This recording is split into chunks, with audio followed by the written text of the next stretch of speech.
হয়েছে ক? বিয়া তো দিয়া দিছ, কোনো কাম তো শেষ না। শাশুড়ি কাছে আটা গুল বানাবেন, কি করাম? আমি থাকতে তোর কিসের টেনশন? আমি যা বলি তুই খালি ফলো কর। আচ্ছা আচ্ছা, প্রথমে আটা দে। কই দিয়াম? তোর মাথায় দে। আটা কই দিবি সেটাও জানোস না, না? হ্যাঁ দিছি। এখন পানি দে।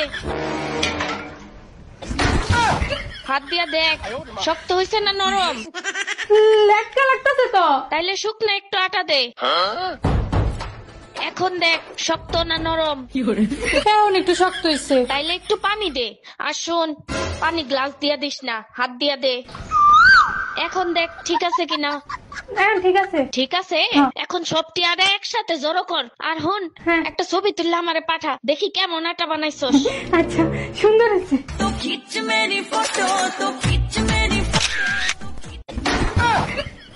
আমার পাঠাই। বড় লোকের বেটি হ্যাঁ আম্মা, দেখছো কত সুন্দর আটা গুলছি? ঘন্টা হইছে, জন্ম দিয়েই ভুল হইছে। শোন দেখ।